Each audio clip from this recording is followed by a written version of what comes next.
Tune in to UFO Undercover, Wednesdays at 8 p.m. Eastern, with your host, Joe Montaldo, right here on the Paranormal Radio Network.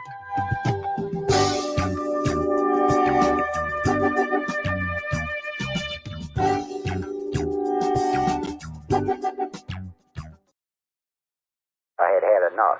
Well, you drove out there into the middle of nowhere and had some sort of loud verbal display challenging ET in general out in the middle of nowhere? That's what I was doing. I actually had a pistol in my hand at the time. I was really ticked off. When I was having this fit, I was waving the gun in the air, okay, and I had this fit.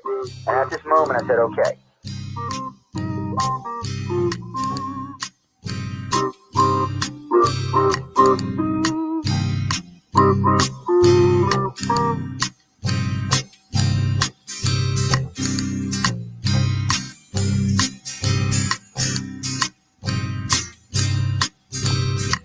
He was a Louisiana man named Montaldo.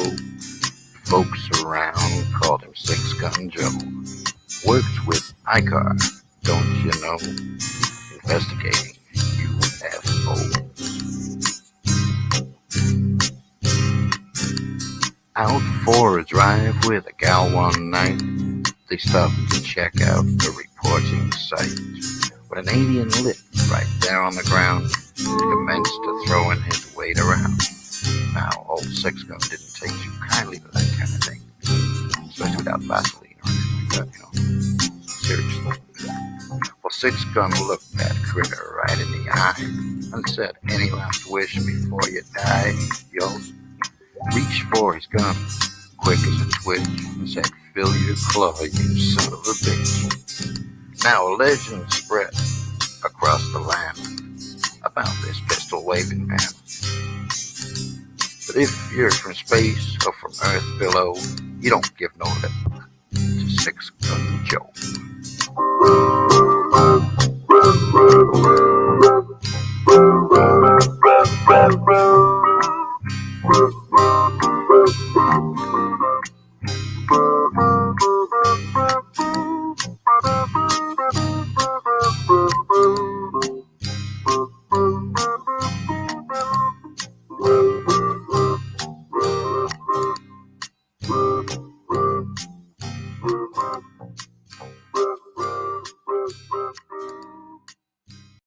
Welcome to UFO Undercover, with your host, Joe Montaldo. Well, welcome everyone. I hope everyone's having a great morning, great afternoon, wherever you are on our big, beautiful blue planet. We've been messing with stuff today, so things are just a little weird. Lighting's a little different. It's not going to stay like this. It's a little dark, but it's kind of strange the way things have been going lately. And I've been seeing a lot of stuff in the press, a lot of stuff in the media, all over the place. Aliens are here. They're coming for us. They want to kill us. They want to eat us. They want to destroy us. I'm kind of like, really? Okay, well, that's news to me. I didn't exactly know that was coming, but hey, First off, I want to know what the evidence that even suggests that they're coming for us. I'm just asking because I do a lot of research into this, and it just doesn't seem to be that's what they're actually after, or that's what they're actually doing, or anything along those lines. Let's be honest. If they wanted to take us over, they would have done that a long time ago. They wanted to eat us, kill us, clean us, whatever. They would have done that a long time ago. There's no need for that. And then besides, we want to follow. As a human race, we want to follow. We dumb, stupid little sheeples walking around going, come take me along. That's who we are. We want to act like we're not that way, but all you have to do is look around. It doesn't take much to figure out that most humans are sheeples. It's kind of a sad state of affairs to see where we are today. Let me turn this off so we're not getting dinged. And I just don't want to see us continue on this path, walking around with our heads up in unawares and or like ostriches with our head in the sand, whatever you want to call it. But the human race is on a bad course, and I can't seem to get off of it. Everybody keeps telling me, I got a lot of friends of mine that are peace, love, and light, or like in my case, love, light, and laughter. But regardless, at this point, none of this is coming true. You can tell me all day long, the alien said to do this, the alien said to do that. Have you looked at the planet? That's always my first response. Have you taken a look at the planet lately? We're in deep doo-doo. and pretty deep at this point. I mean, Russia's over there trying to start a nuclear war. And now we want to get Iran involved and us involved. No, it's just not a good thing. Too many people get involved, it's going to get really, really messy really fast. And ET's not going to save us. And if you don't believe me, take a look around. Did they, okay, first question right off the bat. Did they save Hiroshima and Nagasaki? Did they save them? Let me think. Oh, no, they didn't. We blew the living crap out of them. And one of them, we killed over 55,000 people. We just, in an instant, just, poof, the end of their life, gone, poof. 55,000 lives and just poof. And there was way more than that died. That was just the beginning. They didn't stop that. Okay. Chernobyl, all right, they're going to stop Chernobyl. Oh, nope, they didn't stop Chernobyl. Why? I mean, they could have stopped Chernobyl. They could have even cleaned up Chernobyl, but they didn't. Look at 3 Mile Island. Okay, 3 Mile Island. Nope, they didn't stop 3 Mile Island. Why didn't they stop 3 Mile Island? Okay. Well, here you go. Just recently, just a couple of, 2 years ago, 3 years ago, Fukushima. Did they stop Fukushima? No. Fukushima is still a mess. Why? They have the technology to do it. It's not like they can't do it. We could nuke the whole damn planet. They could probably clean it up in just a handful of years in their time. So, I'm with you. Why won't they help? But that's my point. If they were here to help us, they would be helping us. If they were here to wipe us out, they'd be wiping us out.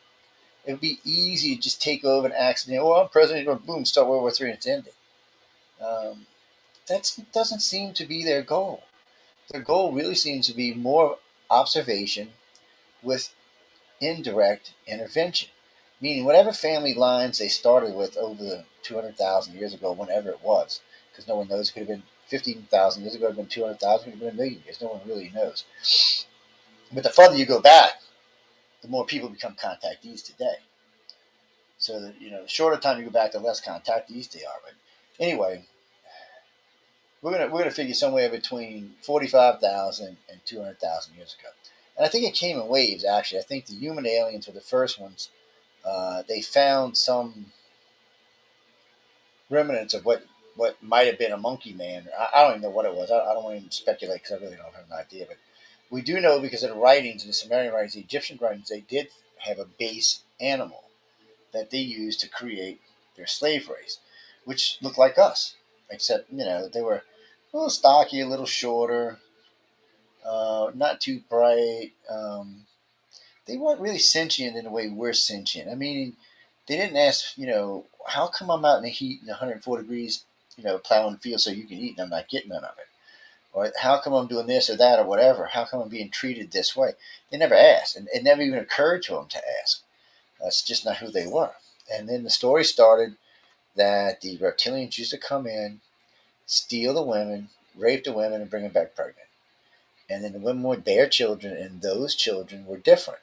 Now, when I first heard this story so many years ago, I don't even want to say how long ago this was. I mean, we're talking 35 plus years ago. It was the first time I ever heard it. I was like, wow. So they were deformed like and aliens and whatever like. And this is before I knew we had a reptilian section in our brain. Just how long ago this was. And I was like, wow, that is just weird. And then about 4 or 5 years passed. I was listening to the stories, and I actually had some friends who had some connections, I guess we would call them. Probably more like relations, but family relations of some kind. But we just wanted to get a local take on some of these stories out of the Middle East and what they may or may not have been. And the story is very prominent over there. So you get this sense of these beings who were no longer willing to toil the field for no reason. They became aggressive. They wanted to know why they had to do it. Why couldn't they help them? Why did they not help them? And I don't think the slave makers realized what they had done. There was a few of them and literally millions of humans, millions. They had created their own doom. That's probably what happened to the first human colonies. And it wasn't a matter that they couldn't kill us all. There was just so many of them, they were overrun. And that's the way the story seems to go. And then out of that, that's this first sprinkling of man. So that's a creation by the human aliens with part of their DNA and part of whatever DNA. And then the reptilians intervene, and then they have their DNA, which we know we all have a reptilian section in our brain. So we're not even going to argue about that. People all the time, how do you know? No, we don't have a reptilian section of brain. And it's a very important part of our brain. So learn that before you even come arguing with me about it. Because people all the time, I mean, I'll be lecturing somewhere, speaking somewhere, or be on a radio show somewhere, Joe, you're crazy. We're mammals. We don't have no reptilian section of brain. Oh, yes, we most certainly do.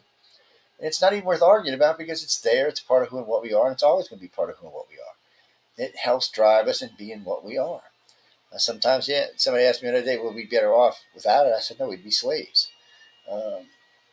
Maybe we'd be better if we could understand it more and control it more. That, maybe so. I don't know. It's hard to say. But regardless, it's there. So now we know there's at least 2 alien races in our DNA. But what's weird is it's still 45,000 years ago backwards, going further back, 45 to 2 million BC or so. Everybody was pretty much brown hair, brown-eyed, brown skin, and Rh positive.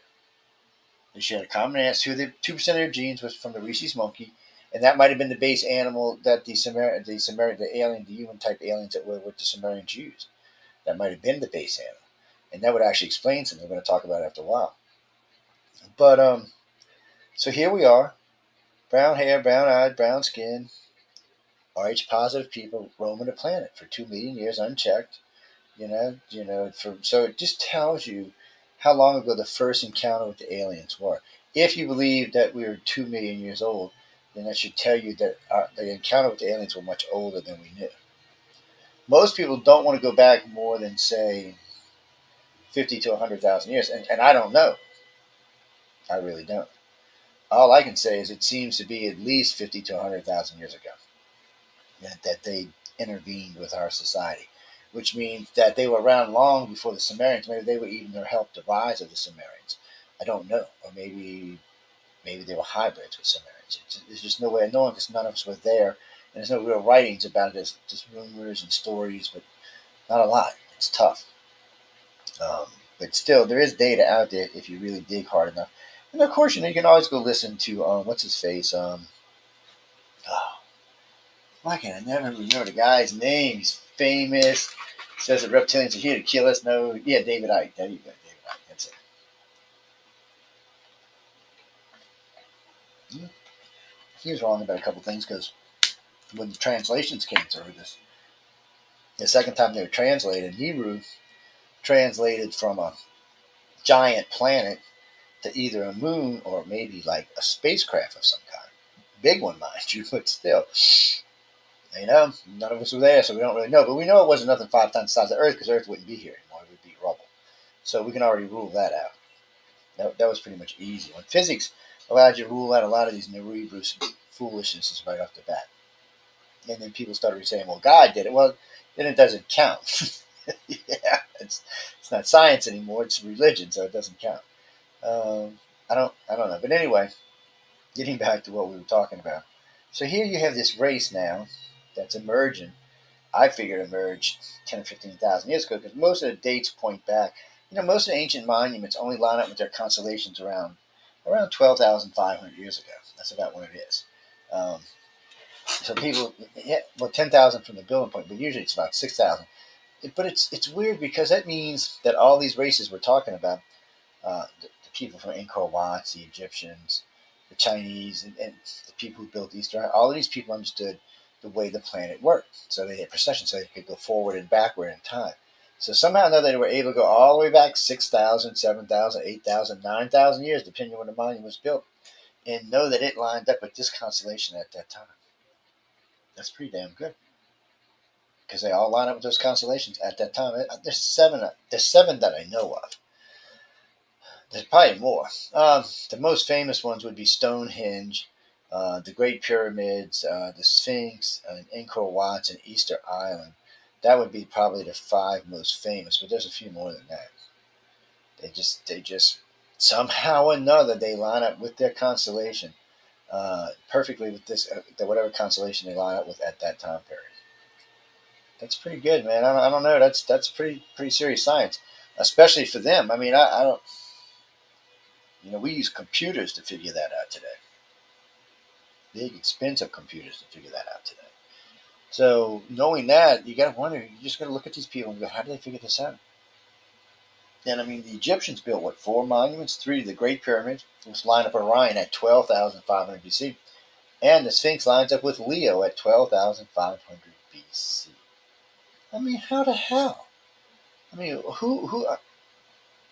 And then a lot of Egyptian pharaohs had that weird disease where they had their head way back late.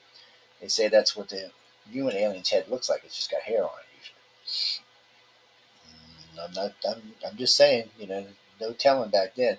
Because in the early days of these things, the aliens probably were prevalent. They probably even walked amongst us. There was nothing to fear. And even today they would have to fear. I mean, the crowds would just, Back then, they would have been gods and treated as gods. Today, some people might treat them as gods, but some people would treat them as invading extraterrestrials. So I'm just, might not be a pretty scene. I don't blame them. I wouldn't want to walk around D.C. or in New Orleans or New York or Chicago or Illinois or well, not Illinois, it's Chicago, L.A. places like that. Would you? Mexico City, Paris, London, Moscow. I mean, would you want to be an extraterrestrial? Hey, I don't know, Mr. E.T. I'm bopping along. Yes, is that 100,000 people running for me? Oh, they must. Oh, wait, why do they have torches and guns? Oh shit! And you're gone. It's not what I want to see. So I'm going on and on about this stuff because we're talking about why in the hell, what would government actually know about aliens? How much do they know? Was Roswell a discovery, or was Roswell a given, or was it something we recovered from the Germans in World War II?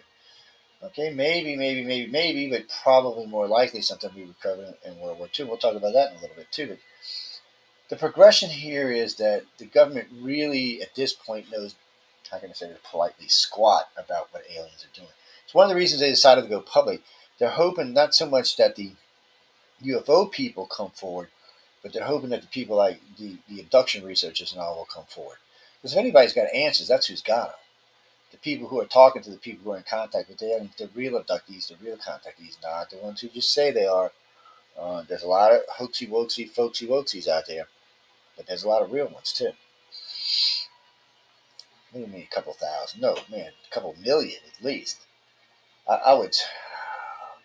If you go by what we were talking about, and they started abducting people way back 2 billion years ago, or we'll just say 50,000 years ago, and they were taking them in family lines only, that would translate into about 15% of the world's population today.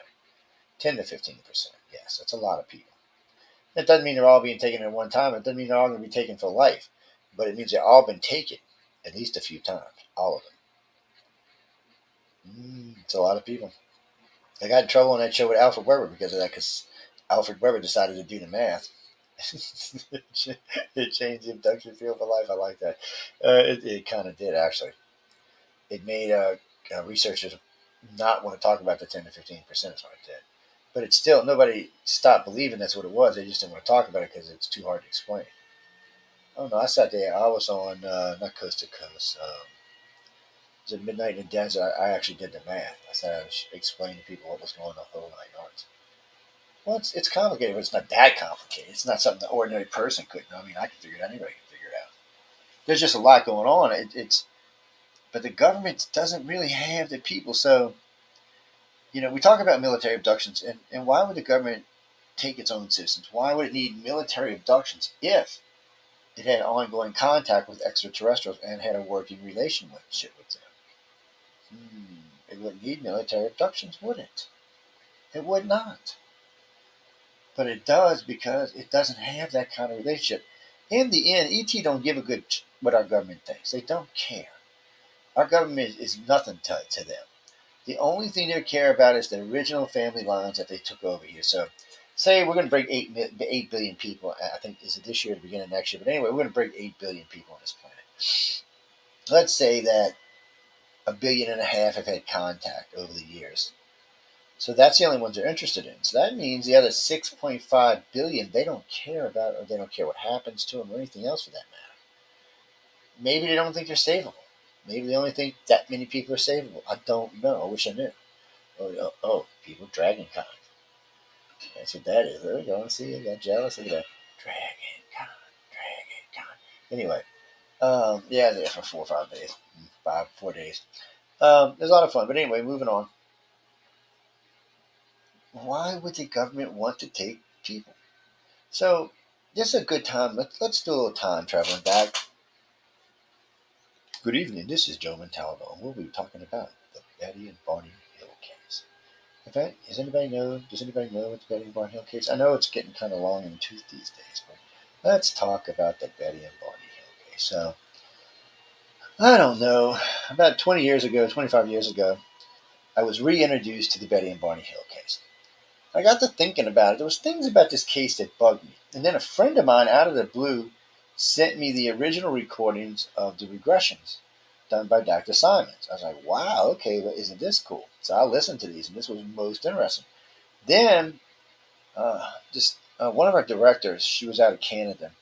She found a bunch of the late 60s and early 70s radio interviews that they did. They were really good, too. So I started listening, and I'm thinking, now I've been in the field now at that point for, I don't know, 15, 18, 19, somewhere 18 or 19 years. And I'm thinking, what the hell is this? So I'm listening, and I had just going through a bunch of work from Carla Turner, who was just at that time was just getting into military abductions. When we were talking about it, I mean, she really laid all the groundwork for military abductions, and we'll talk about it too. But here we are in this case, and I'm listening and going. So I was listening to one of the radio interviews, and Betty's talking about these swinging doors in this spaceship, and these drawers that came out, and they had paperback books in it and stuff like that. And then they talk about the procedure. So they took hair and skin samples with a razor. By the way, this is the only time in the whole 40 years I've been in the field that I've heard that, ever. Only time. They took fluid samples, they took blood with needles and stuff like that. And a lot of times when you hear Barney describe him, he's talking about just everyday humans. He's not talking about extraterrestrials at that time. Now, Betty is not the contactee Barney is. I know people get mad as hell at me when I talk about this, but it's true. Betty was not the contactee. Barney was the contactee. That's who they were interested in. They'd been following him since a young man. This had been going on his whole life. Betty didn't even know what this was until she met Barney. Okay, and we know contact is lifelong. So we know he was the contactee. He'd been in and out of institutions, and that's how the government was aware of him, because it's hard to find abductees and contactees. If they don't go public, it's almost impossible to find them. So he had been in and out of institutions, and this is back in the 50s. When institutions, all the information was available to the government with just a phone call. So these things were going on. There was probably some program telling them to watch for certain signs or certain things that were being said. And here you've got this young black man talking about this. So anyway, he meets Betty. They get married. He's had contact, a couple of times.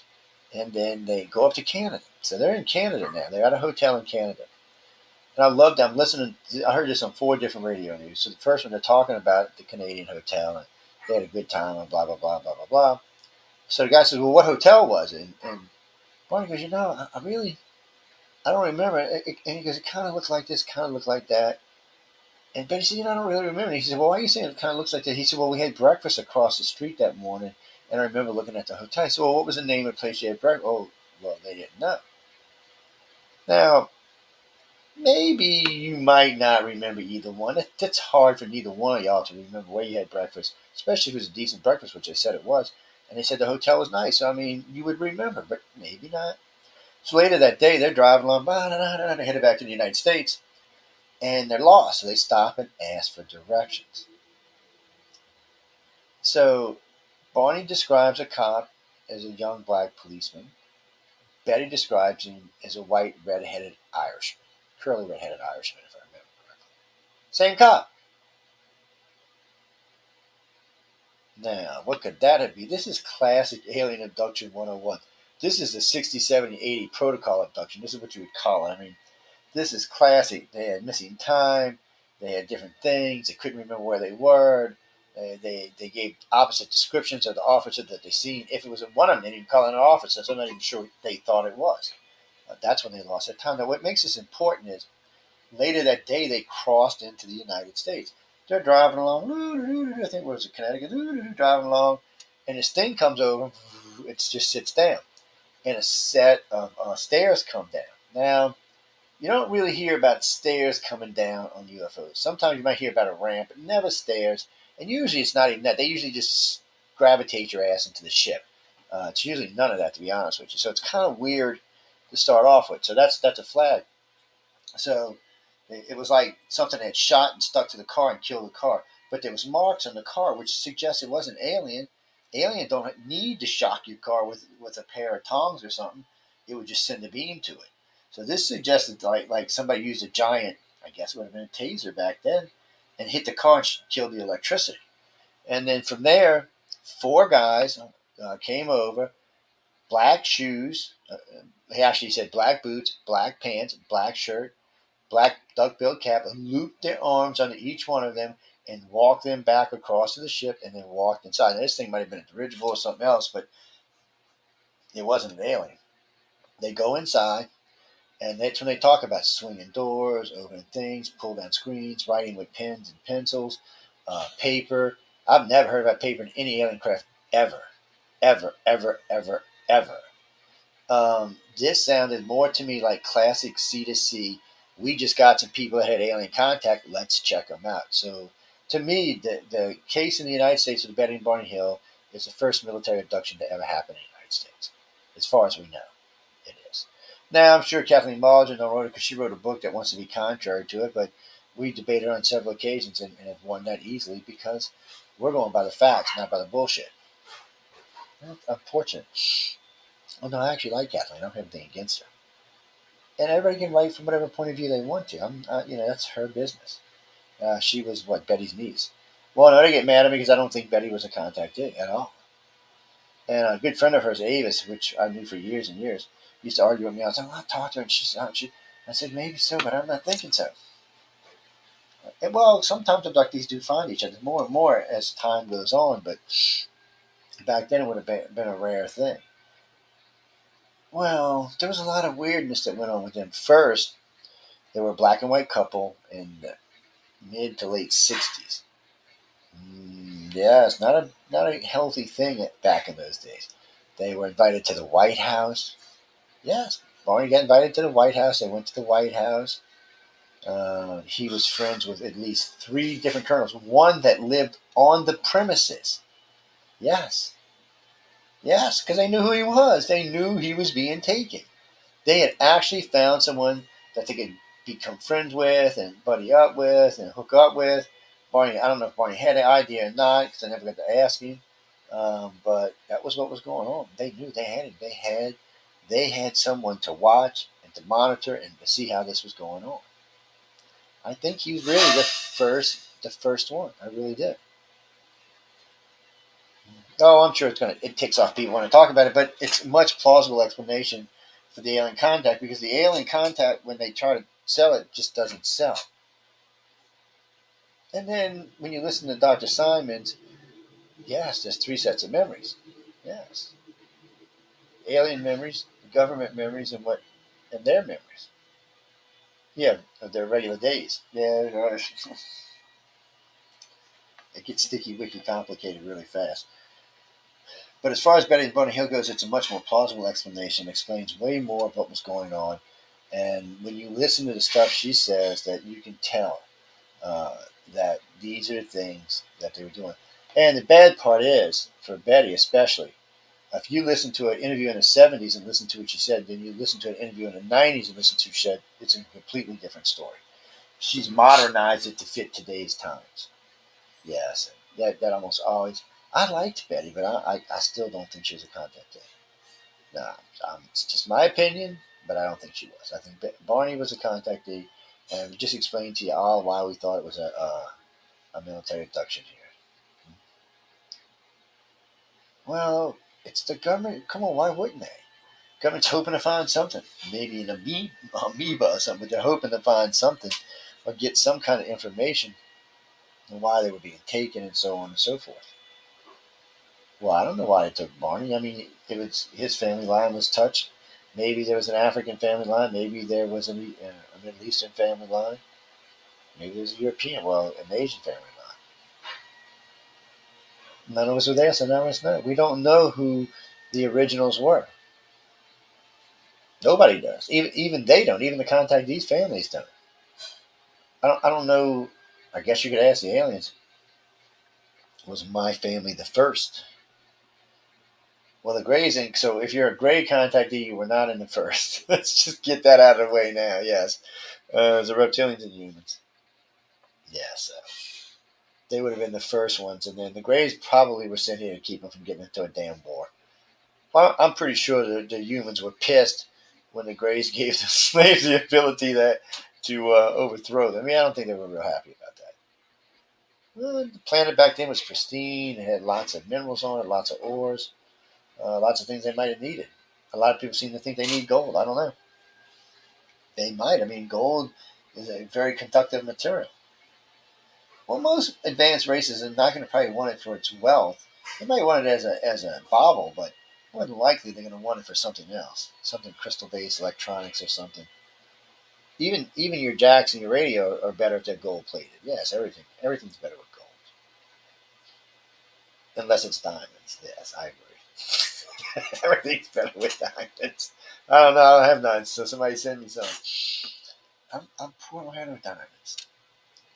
We're going to be giving some books away at the top of the hour too, and you're going to have to. I'm not going to tell you who it is yet. We'll wait till we get time on it. But there's a friend of mine who comes on the network regular. We do some work with him from time to time. Yeah, we're going to be giving some stuff away at the top of the hour. But anyway, getting back to what we're talking about. So that's the Betty Bourne Hill case laid out for you in a way nobody really likes to talk about it. But it truly does explain what was really going on, and it does explain why the government may have been interested in that particular gentleman. Now, but did we get any technology out of that? No, I don't think the government managed to get anything out of that. Now, here we go. Roswell. This is Roswell. All right. We surely got some technology out of Roswell, right? Don't y'all think? Mm-hmm.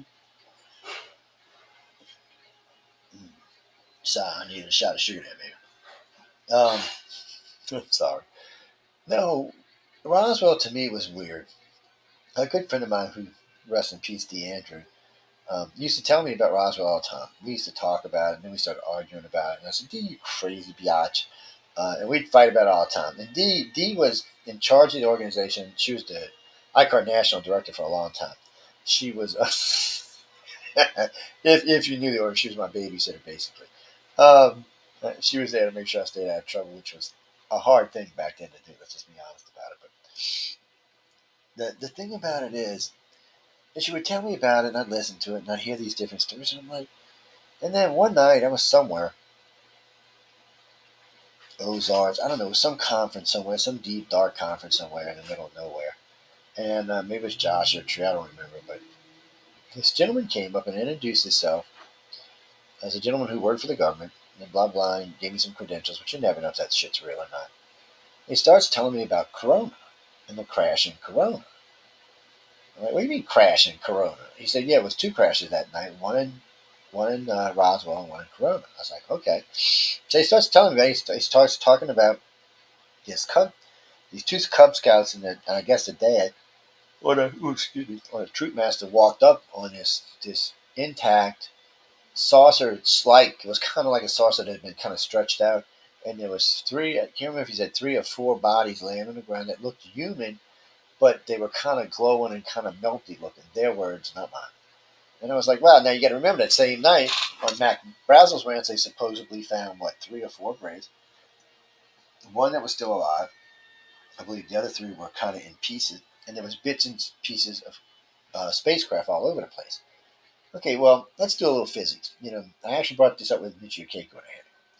So you're traveling, say, through wormholes, or you're traveling faster than light. Odds are, if your ship impacted on a planet, it would not break up. I'm sorry, but it would not. It would come in at just one big chunk, and that's what it would be. Because whatever material it's made out of is much stronger than the impact surface it's going to hit. Our surface is going to give way to it because it's just all you can do is hope it slows down. And but that, or if it skids, it might just skid along and hop along or something. But it's not going to break up, not like that. Now maybe an escape pod or a shuttlecraft of some type. Now if it didn't hit the ground, it may have broke up. That may have been different. So it always bothered me. So when this guy told me about this one in Corona, I was like, wow. So I asked Dee about it. She kind of had heard something about it. And we started checking with everybody we knew. I even asked Stan Freeman about it about a dozen times.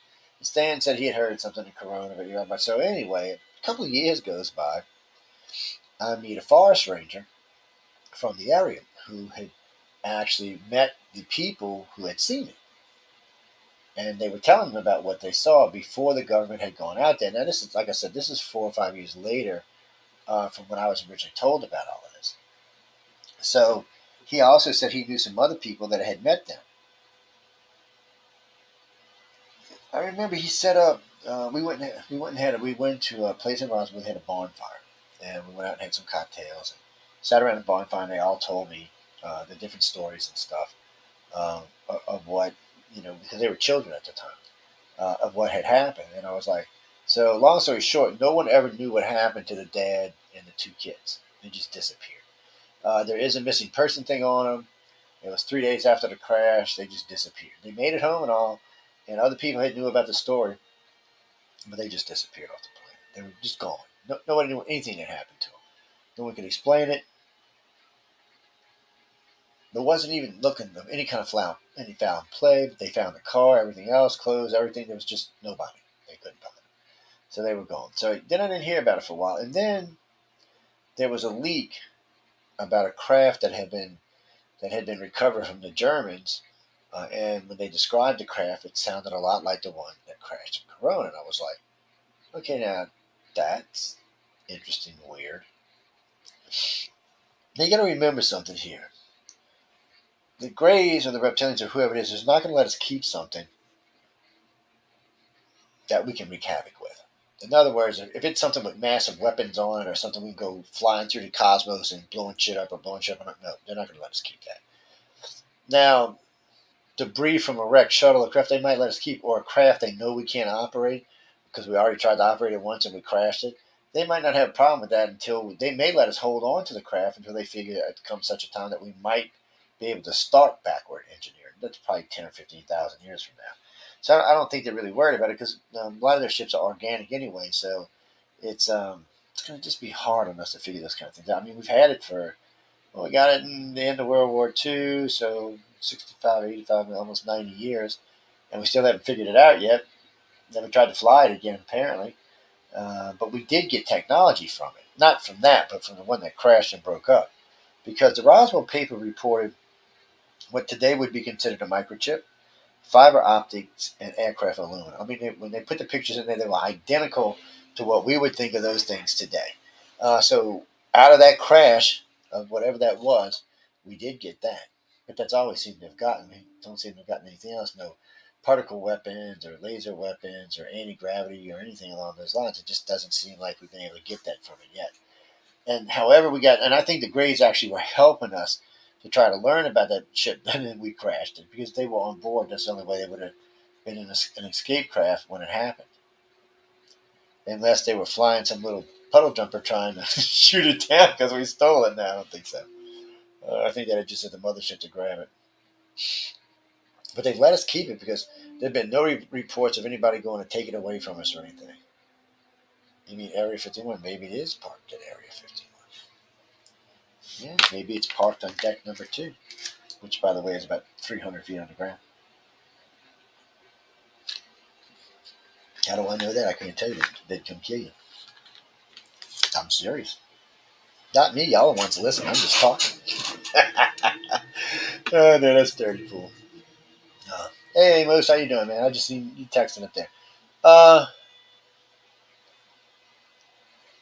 Well, see, because I look at things differently than people. And I don't assume because such and such said it was true that it's true. You always, I tell people all the time, investigate everything we've done. When we introduced the blood type study and all the other studies we've introduced, I tell people all the time, challenge them. That's what they're there for.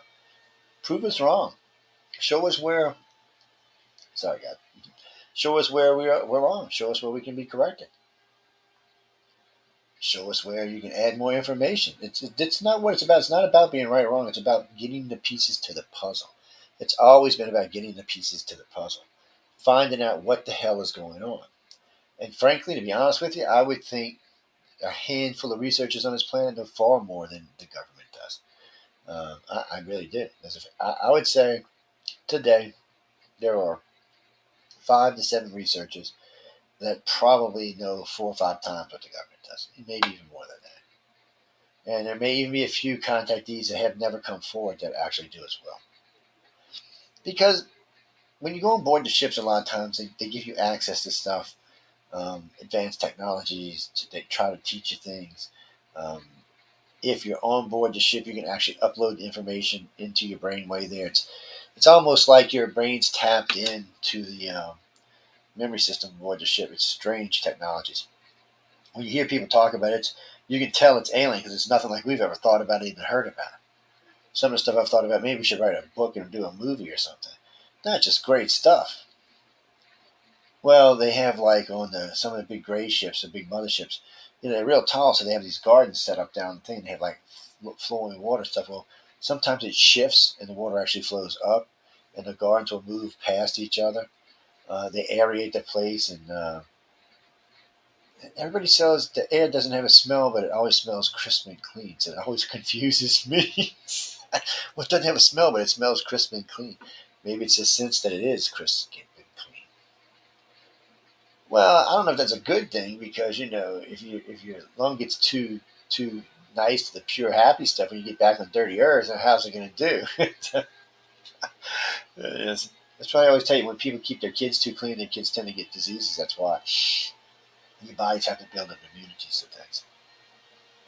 But the Roswell case was always interesting because it does seem like there's lots of documentation that suggests we brought back a saucer that was either given or somehow retrieved to the Germans right at the turn of the century. And before World War I, they had this thing. And from 1911 to 1913, that particular government went on a saucer building spree. They tried everything they made was in a saucer shape. But none of it seemed to work. And then all that seemed to disappear for a while. And then here comes World War II, and they're actually trying to build. They tried to build 2 jets shaped like whatever this thing is they had that our government got their hands on. We got our hands on a lot of things from the Germans. A lot of stuff that's never been made public. There is a law that says after 75 years, everything has to be made public. But that's not true. We don't make everything public. There are things from there's things from the Civil War that haven't been made public. I would not know why. I could not even begin to tell you why. What could it be? What was it? What do you need to keep a 300-year secret for? Oh, I imagine in the royal family, they had secrets going back 2,000 years, man. Come on. It's just the nature of us to keep secrets, I guess. But I mean, before we move on from Roswell, it's just when you look at this case, you just have to think of this case as that we already had the ship, not that it. Okay, the first thing, lightning knocked it out of the sky. Really? Who would? Really? First, if I was an alien, I would be getting offended. I'm not even gonna lie. I would just be offended that you think some lightning bolt to go knock my ship out of the sky when I can cross through the cosmos and through radiation that we can't even measure, through things that like bullet rockets bouncing off my ship, energy spikes of large suns passing close. I don't think their ships are that fragile. And if it was something like that, they would have been immediately retrieved. And since they weren't, it suggests that they already knew we had the craft, which also suggests that we recovered it from someone. There was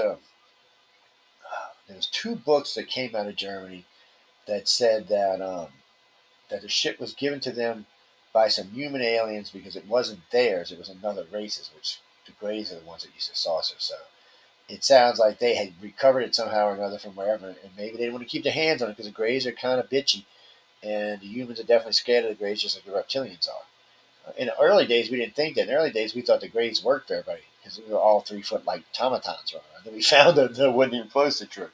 There's all kind of Greys, different gray colors. Now, anyway, I digress, but still, it seems like they got their hands on this craft, and then they kept it for however long they kept it until we got our hands on this craft. And now it's still probably sitting in Roswell even today. I mean, not Roswell, in Area 51 or Area 53. Area 53 is where the tall whites supposedly live. I don't know. I don't think the tall whites would mess with great touch. I don't think so. They don't seem like that kind of alien race. They really just basically use Area 53 as a parking place.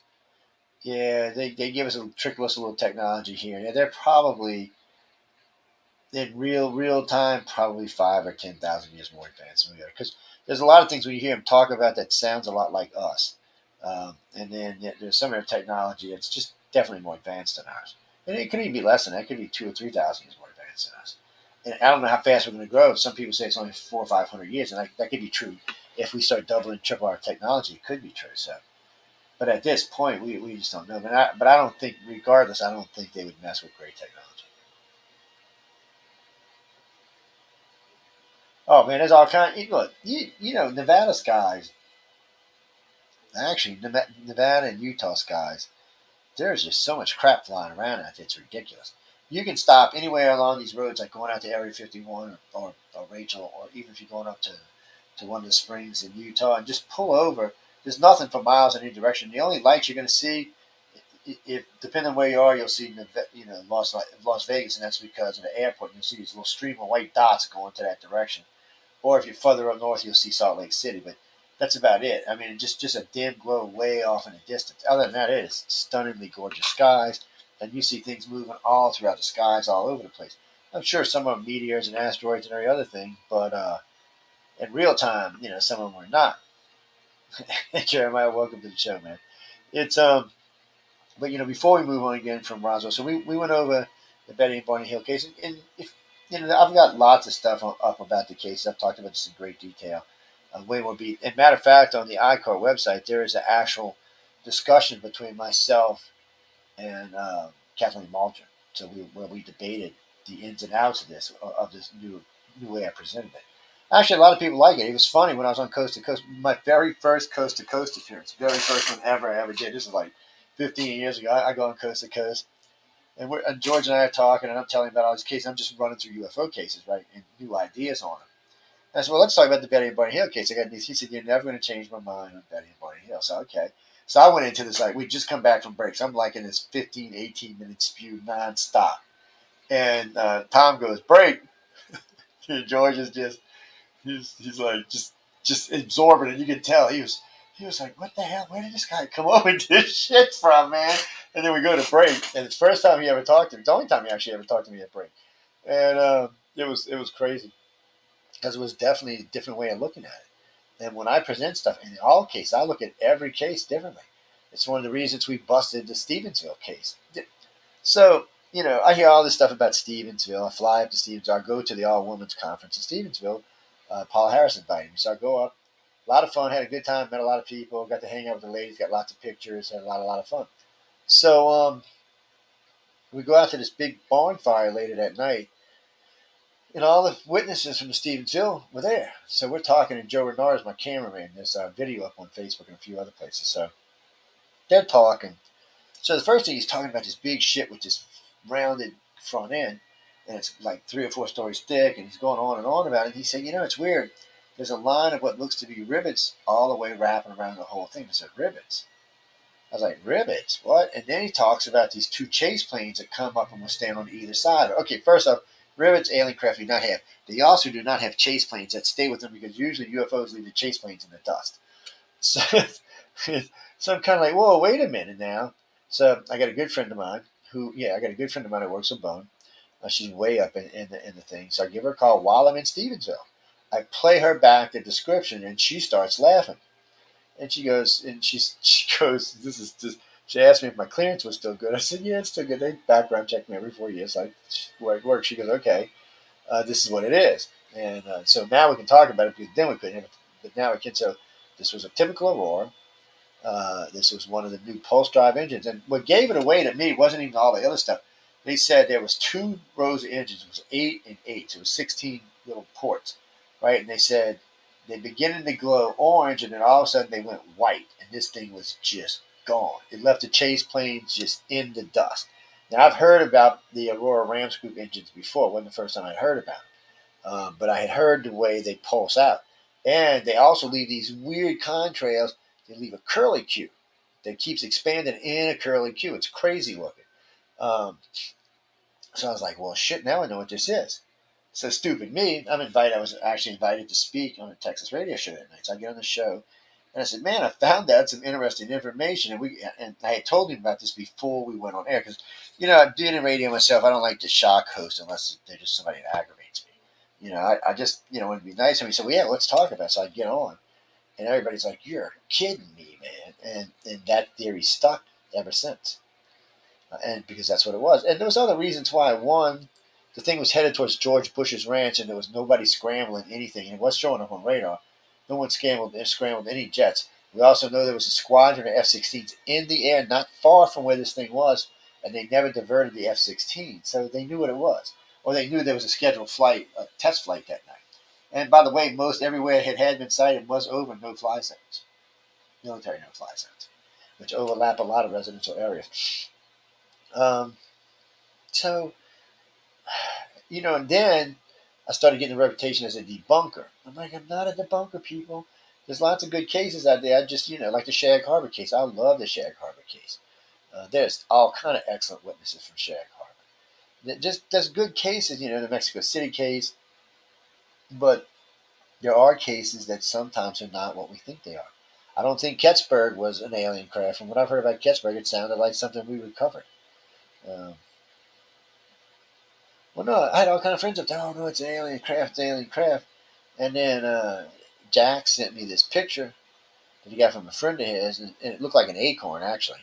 And I was like, what the hell is this thing? Well, on one of the Russia's, I don't even know if it's still up anymore, but Russia had a display of some of its new satellite technologies, and one of them happened to look like that. It looked a lot like that. It was on the internet. We posted on the internet for a while, put a side-by-side picture. It's probably still up there somewhere. Nothing ever really goes away in the internet. It just gets pushed further back until it becomes irrelevant. Yeah. Well, it's true. It does. It just gets pushed further back. Yeah. So, we're at the top of the hour now. Before we go on, I'm gonna give away. I'm gonna give away a case of books tonight. So let's see. Let me grab a. I'm just gonna grab a random case and see what we get.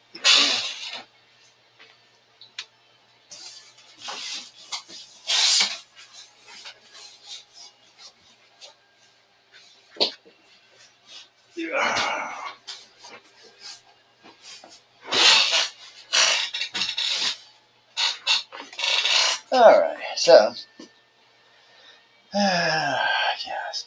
So anyway, I think we got 5 of them in here. Let's see. Oh, we're giving away books from now until Christmas. There's only 109 days till Christmas, and these are look at these. What we got here? Oh yes, what we got? This is volume 36. There's a camera at it. Got a lot of screen on it. Of Right of the Future. This is an anthology. There are 12 stories in this one. Actually, I think it's 14 stories in this one. Some fabulosa. Hey, what's that? Some fabulosa artwork. There was some weirdness going on in there. Yep, so we're going to give away 5 of them tonight. So this is, oh yeah, so 5 of these. So what we're going to do here is I have a friend named Emily Goodwin. Okay. So all I want to know is who she is and what she does. Look her up. That's all I can tell you. Emily Goodwin. Yes, Emily Goodwin. The first 5 people who get it right, my email at icarcox.net. Be sure to give me your information, your mailing information, and it will go out within 4 or 5 days. It may even go out before then because I'm going to New Orleans the next couple of days. So, I'm giving away. We're going to be giving away like 5 a show for weeks. Oh yeah, not just we got a bunch of different ones. We had a bunch of volumes, and we had a bunch of other books that were sent in. And people, if you want to donate books to the organization or to the station, you can. You can just write me at icarcox.net, and I'll tell you how to get hold of us. We give them away to online to all kind of people to read, and we also give them to local schools in Louisiana, Mississippi, to help fight off, illiteracy. To be honest with you, they're interesting stories, and there's 12 different stories, so it's not one book. There's 12 different stories. Each artwork is done individually. Every piece of artwork in it is done by a different artist. There's 12 different artists in there, and they also specifically did a piece of artwork for each story. Yes, so check them out. Emily Goodwin is her name. Yes. So if you can figure out who she is and what she does for a living, or who she works for might be better, She works for 2 companies, so you got to get them both. Yes, and I'll send it to you. Wait, what do you mean 2 books? Okay, if you figure out both companies she works for, I'll send you 2 books. How's that? Yes, but anyway, we're still giving away those 5, so that's just a case we opened up. There's a bunch of different cases with different books in them, and then there's all of these you see behind me. Most of them are being given away except for, let's see, this one. Yeah, I don't know if you can see it or not. This one is autographed in gold up there by a friend of mine, Echo. There's a couple other autographs, and all the books to the left over there are all autographs. So he doesn't know. Sorry, guys, they're not going anywhere. But anyway, let's get back to what we were talking about. Are you for sure, man? Really, do I have to do that? That is so wrong. I see how I get treated. I'm the owner, and I get treated like this. I know, huh?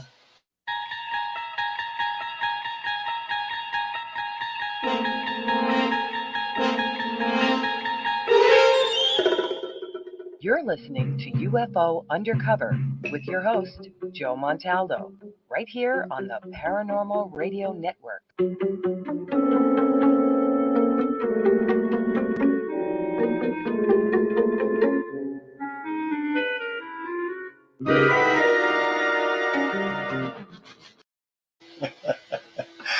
I'm scared to listen to that. I don't know. I'm waiting. What the hell's going on with this sound thing tonight? I know. I got some weird sound that's going on. Something. Weird headset. But anyway, so let's get back to what does the government actually know? Well, what do you think the government knows? If you've been watching the Congress, the government knows squat. Matter of fact, they're fighting about what they know because they don't even know what they know because they know squat. Well, they've taken people, they've done military abductions, they've followed a lot of other people's research, but they really don't know why they're here. What are these aliens' agendas? Why have they been here so long? What do they hope to get out of us? It's just like, have y'all ever seen Jupiter Ascending? Maybe we're a long-term milking program. But really, what are they after us for? Or are they scared because now we contain reptilian, human, and gray DNA that one day we may be the dominant species in the galaxy? Is that what they're worried about? Will we become light beings in the future? Is that what they're worried about? I mean, in the condition we're in today, you don't want us to have any kind of real power. I would be nervous if we had real power. Do you want a race like this in the cosmos with the power to do what the Greys can do? Oh, hell no. Romaine, to be honest with you, when I first got into this, I always thought, they'd take people against their will, blah, blah, blah, blah. But we do it every day.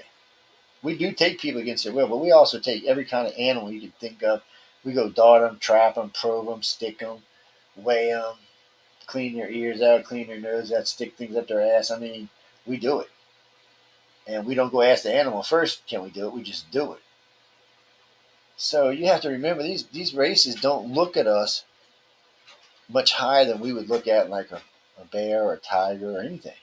They just look at us as, their project. And that's what we are to them. Well, the human aliens tend to think, for the most part, they think we're just like trash cousins, for lack of a better way of saying it. We like the hillbillies. Sorry, hillbillies, I didn't mean to offend you, but I couldn't think of a better name at the time. But to them, we're their trash cousins. And they do have some favorites that they really like, but for the most part, they're just not really into the human race. They think we're egotistical, arrogant, and have a long ways to go. I mean, we haven't even united our planet yet, and we want to think we know everything. The reptilians look at us differently because they still know we're family. We share a bloodline with them, which means that we do retain some genetic memory. Reptilians have genetic memory. It's passed from father to son, and so on, from mother to daughter, and so on, and so on, and so on, or mother to whoever. It's all past, so it's a lot of stuff to remember.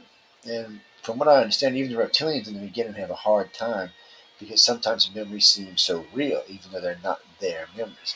Well, it happens to humans too. They retain some of this, so they remember some of these things.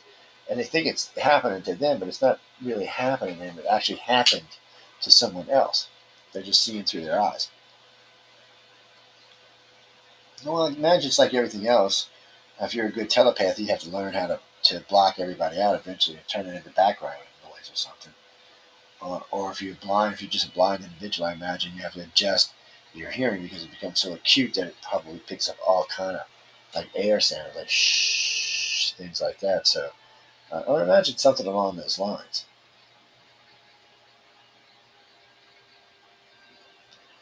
But still, again, here's the Greys, stage right. Why did they come? And are they the ones that introduced RH negative? Are they the ones who gave us RH negative? I mean, as far as we can tell, that happened 35 to 45,000 years ago, out of the blue and for no reason. So was that direct intervention by the Greys? And if so, that changes timelines. Because that means that what the Sumerians, when you talk about the aliens and you talk about the Sumerians, that means the Sumerians are much older than what we thought they were, or some offshoot of them is much older than we thought they were.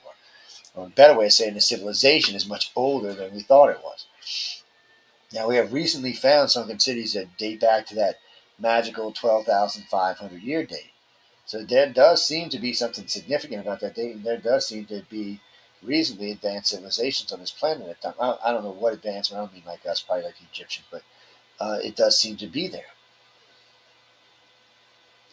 And as far, yes, there could be more advanced. Whoever sent me that, it's well, we don't know because we weren't there. I mean, we talk about the Atlanteans. It could have been them. Who were the Atlanteans?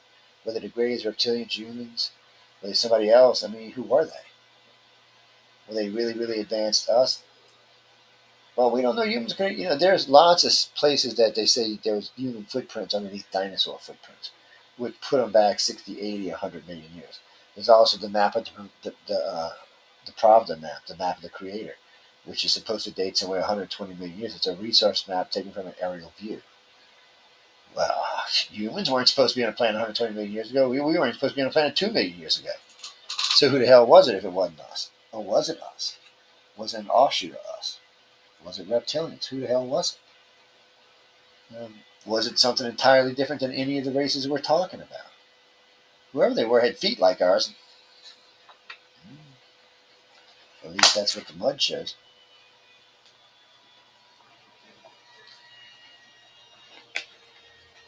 Could be. What does all that mean? It suggests that the aliens have been coming to our planet a lot longer than we thought they had been. And who the hell are they? And then there's other weird things like, was Mars and Venus habited at one time? Was that how it was? Were they inhabitable planet at one time or another? That's a good question. And there does seem to be, at least for some of us, we may have some ancestry to Martians. Or maybe there's some debris were brought here and some of us like, because a long time ago they had discovered that a lot of humans' biological clock was set to 24 and a quarter hour days.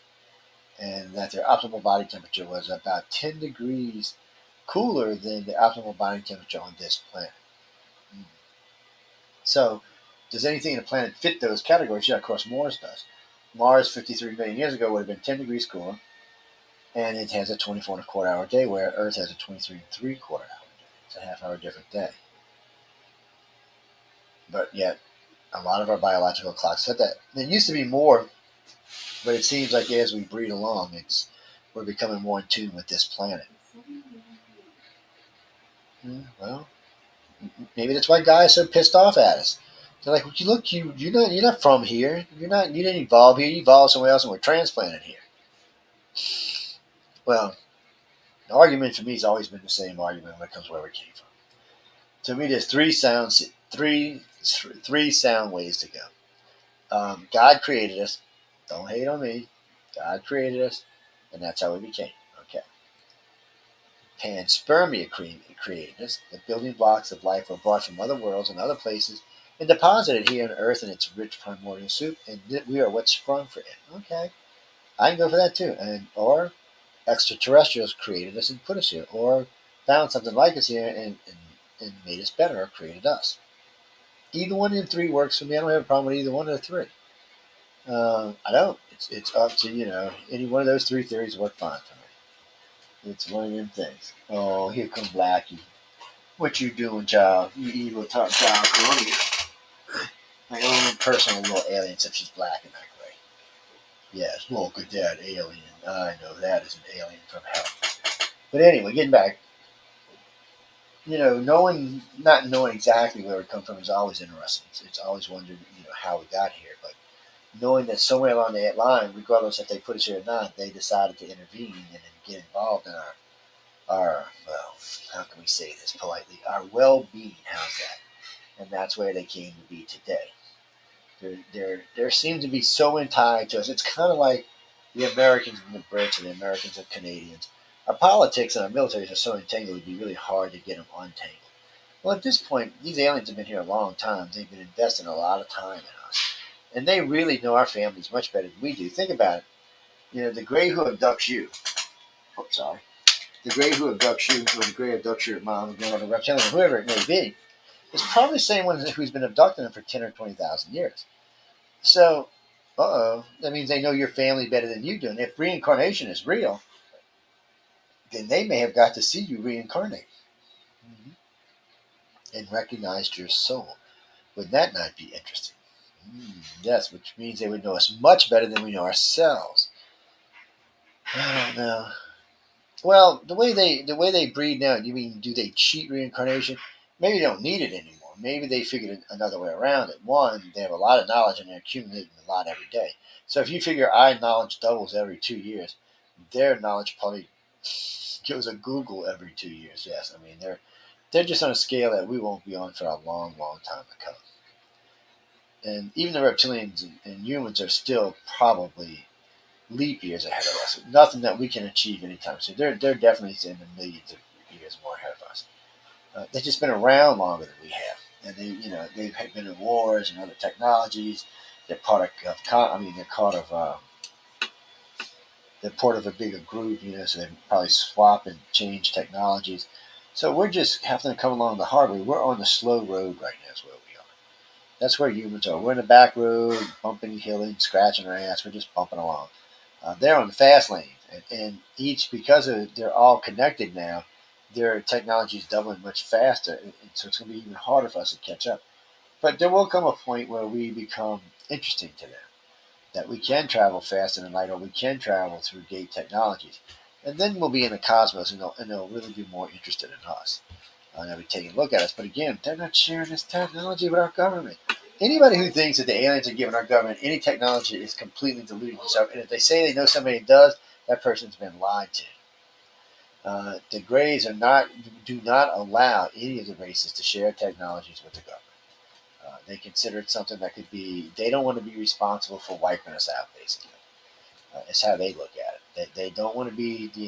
If we want to wipe ourselves out, that's fine. But they don't want to be the reason we got wiped out. Maybe it's bad karma, so who knows, but they don't want to be the reason, so they're strict about technology. And the other races really don't want to give it to us anyway because we're dangerous. We're liable to use it against them.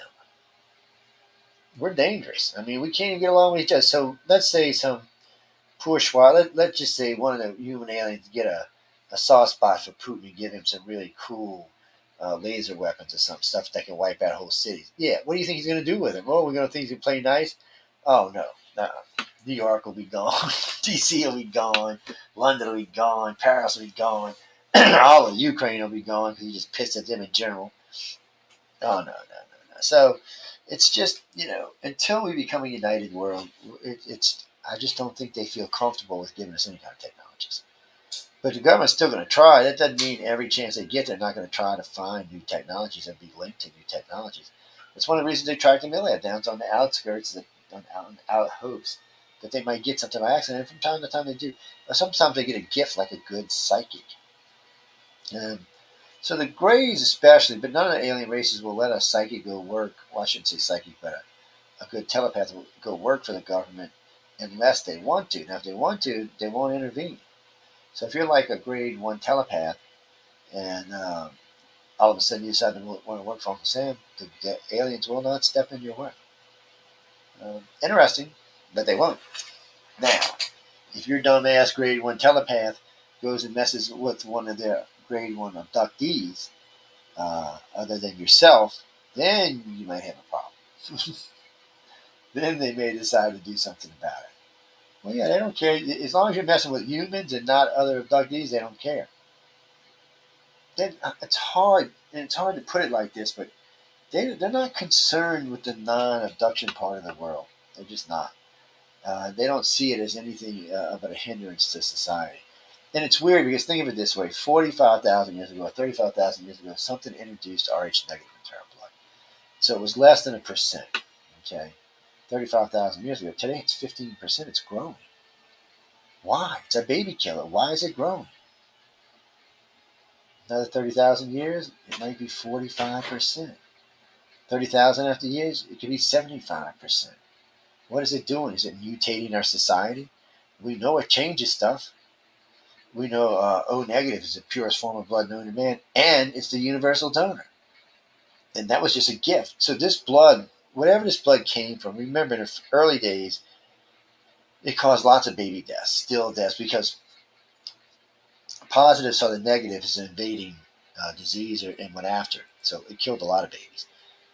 In the early days in the United States, even when I got married, you had to take a blood test to see if you were compatible, meaning that if one was negative and one was positive, which my wife and I were both, I was negative, she was positive, we had to get an antigen gene shot to have a baby. Yes. Oh, I know.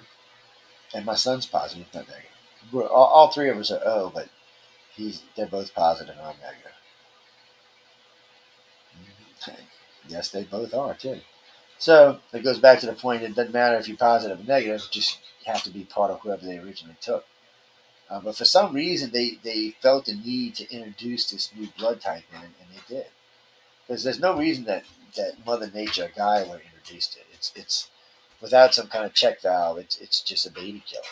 It would have started reducing the population, especially now that it's at 15%. Think about it at 50%, and it was killing the rest of the babies. I mean, it just could be a nightmare thing. Yeah, it's growing now. And we'll see. I mean, you mean, are there any differences between Rh negative and Rh positive people? Yes, there are. There are differences in personality and behavior. There's just differences. I don't know why. I'm not a scientist. I mean, maybe I got a degree, I got a bachelor's in science, but no, not in that kind of science anyway. Um, I don't know why they're like that. But it's a very significant thing because it's a significant thing for us. Without it, it's changed our lives. I mean, Rh negative has changed our lives. It's the purest known, it's where all of our hematological research comes from. It really helped us to really move forward with blood research. It helped us cure a lot of blood diseases. And then we were giving a universal donor, which means hospitals in slow times can be stocking up on blood. And the more Rh negative they have, the better, because they can use it for anybody's blood. Well, Jimmy, you're right. It is. AB negative and AB positive is the rarest bloods at 1.5%. But both of them can take Rh negative, which means technically they're around 8.5%. Rh negative people, like O negative people, can only take O negative. They cannot take any other blood. But all the rest of the blood types can. They can take all the other blood types can take Rh negative, but Rh negative can only take Rh negative. So technically it's the rarest form of blood. And there's a ghost floating down my hallway. It just floated down. It was very weird looking. I would have put the camera on it, but I might have thrown something at me. Yes. Yes, see. Don't mess with me. See what happened? Bob messed with me. See what happened to him? That's Bob the Gray. Oh, yes, that's Bob the Gray. He reconstitutes every once in a while. It's aggravating. You have to do it again. I know. But anyway, it's just teasing before anybody gets any ideas. It's not a real anything. It's a replica of something. See that? Hi, I am Bob. Do not screw with Joe, because I will come to your house. Yes, I will. Anyway, enough of that. That's what happens when you get too much caffeine, people. So let's get into part 2 of all this. Why doesn't the government know more than they do? One, it's hard to get this information from anybody. Do you want to talk to the government about this? I mean, if you've been taken or you've had an alien experience, do you really want to talk to the government? Yeah, well, hey there, G-Man, I want, especially today. I mean, when you look at what's going on in our country, or has been going on in our country now for about 10 years. Do you really want to talk to the government? No, you don't. You're worried about our government. You don't want to talk to our government.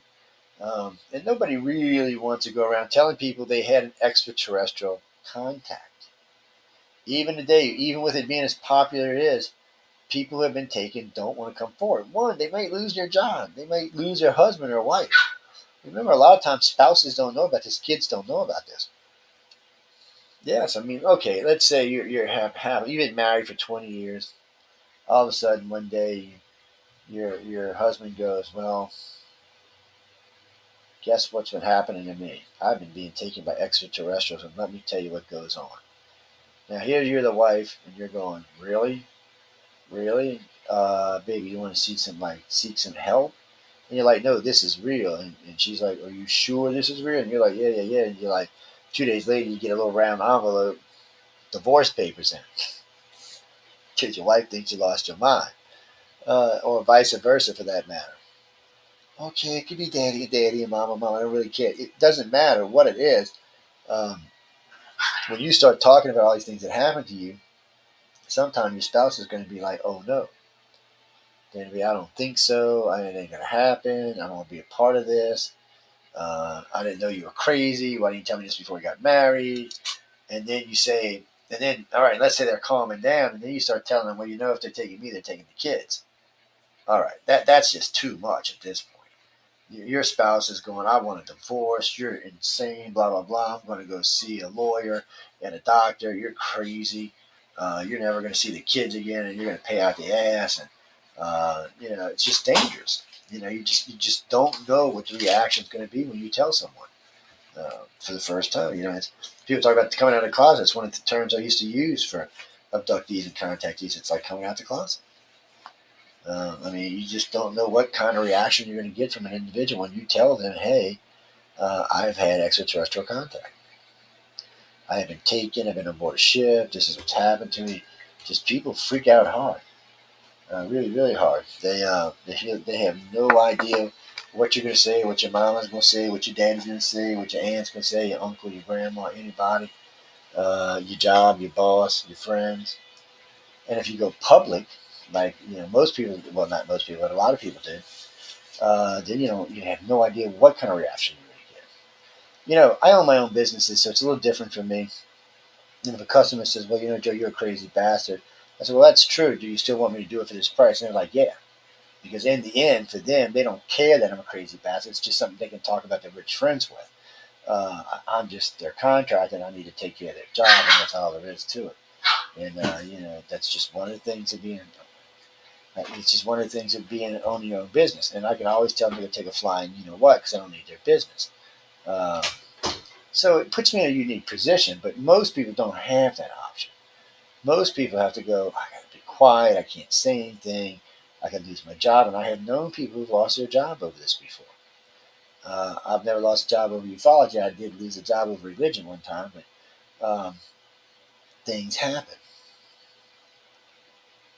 So it's hard. And so for the government to get you to talk is just, so then people say, well, they drug you, Joe. Well, sometimes they do. They use sodium androsol, sodium pentothal, and someone who's really good hypnosis, usually someone who's telepathic, where they can do a soft-pathic scan while they got you under the drugs. And that way, they go and find what they want and leave a soft memory behind and something that doesn't jar your brain too much. But that's if Mr. Gray or Mrs. Gray or Mr. Reptilian or Mr. Human doesn't object. A lot of times the abductors, I should say, object and will come in and pick up one of their people. They don't just allow everybody to be taken. It's really can't be against their will. If it is, that they will come remove them from the situation. So remember, these aliens keep a telepathic link with their abductees. So if something's going on or they're stressing, and all of a sudden it goes off, a little thing goes up in the Gray's head, he pops over there and sees y'all torturing he's going to kill all of y'all, or he's going to really make you wish you were dead. I've heard horror stories about things they put in your head, things that took weeks and months to get over. It's something right out of a sci-fi horror movie. It really is. So it's just hard for them to get the information they're looking for. And, we've talked about rogue grays before. And there does seem to be a small group of road graves, but they seem to be managed, I guess might be a better way of saying it. Even though they're out there, I think they're still limited to what they can or cannot do. Oh, here, you want to see it again? Hold on. See. And it's Saturday, Sunday, and Monday pass. Yes, they're all different colors and stuff, yes. What do you mean you want to buy it? Send me something when I get offline. That threw me off guard. Caught me off guard, I should say. Um, okay, anyway, getting back. So here we are. We're sitting in D.C. We're trying to figure out why aliens are on our planet, why they're taking our citizens. We have several presidents that's known about it. At least 10 or 12 presidents, 15 presidents at least knew. Well, maybe not that. Maybe that eight presidents probably knew. But still, these presidents knew. Yet they didn't do anything to stop the abduction cases or the flying over. Congress has admitted now that they're pretty sure that whatever this is flying in the sky is not human. But they still don't know what the hell it is, and they don't even know how to find out what it is. For them to go public means they don't have anything. They need you to fill in the blanks. That's what this is about. That's what this YAP program is about. The UAP program is about is getting humans to fill in the blanks. Well, you can talk about your sightings till you're blue in your face. Sightings does not prove it's an extraterrestrial craft. You need either someone that was in the craft. You need the alien, but the alien's not going to go tell you. But if you can find someone who's been in one of the craft, then you can at least authenticate the craft and maybe some of the stuff on board the craft, and even get an idea of what kind of technologies we're talking about. Because a good friend of mine, one of the very first people who ever talked about the organic ships to gray shoes, she used to get Millad pretty regular. Matter of fact, her neighbor caught at least 2 times this happened on tape. Yeah, I'm surprised he's not floating in a river somewhere. But he put it on the internet and he released it to a bunch of places, so he kind of saved himself when he did that. But his security cameras caught it. And there was a oopsies on their part that they didn't see it and catch it. They basically, I don't know how they do it. We talked about this many times. It seems like they roll into like a block and just like gas the whole block, put everybody to sleep.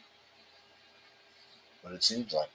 It's not like a real fast. It doesn't like knock you out like immediately. It takes 15 or 20 minutes, but it does seem to put you to sleep. They just roll it out there and it's picked up through the air conditioning systems, or the heating systems, or the windows being open, whatever it may be. But it seems to work real well, whatever it is.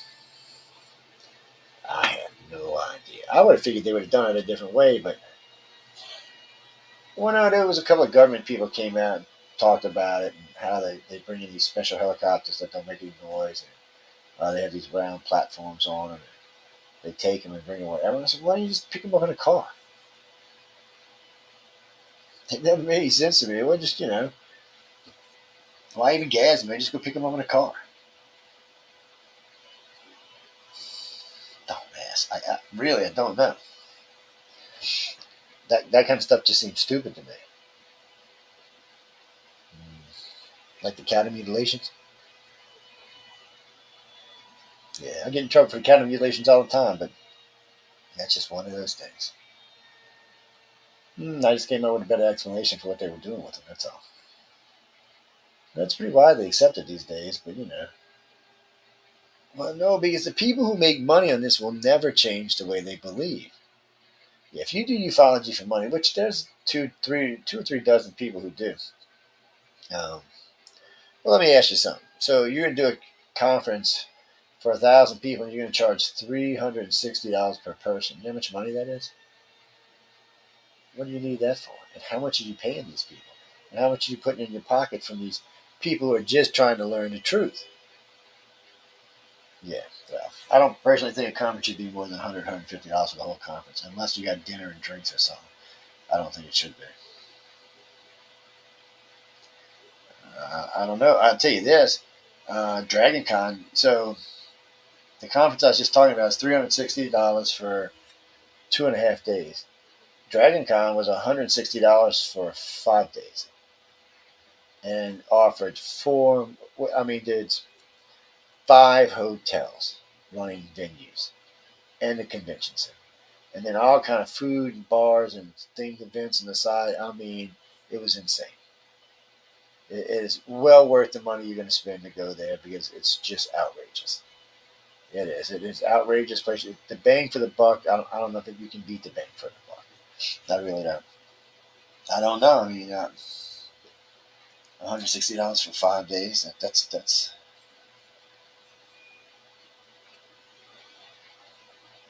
Well, actually, well, no, it's Thursday, Friday, Saturday, and Sunday, and Monday. It was a Friday, Saturday, Sunday. Anyway, it goes. It was a great day. I mean, there was just so much stuff. Every hotel had things going. There was venues running all over. The only place, there's two things that was kind of rough. Going to where the expos were, where the vendors were, the line was 1.5 miles long. It wrapped around the hotel 1.5 times. So you had to go into the parking garage with it. It was so long. Yes, it was huge. And some of the lines to get T-shirts were pretty bad. Yes, but it was a lot of fun. It's worth $160. I mean, you're gonna pay more than that, but if you don't mind driving, you don't have to pay a lot for a hotel. I stayed at the Marriott downtown, but I was about 8 minutes away from where they were. I just hopped in the car, zipped over, and parked. Parking's a little high, $25 to $40 depending on where you park. Oh, any hotel you stay at downtown is going to be expensive. It doesn't even matter if you get a break in the room, the drinks, the food, everything downtown's expensive. Just know that. So if you want to go downtown, if you don't want to stay down there, don't stay somewhere else and eat outside of downtown. You'll be fine. You'll save all kind of money. Yeah.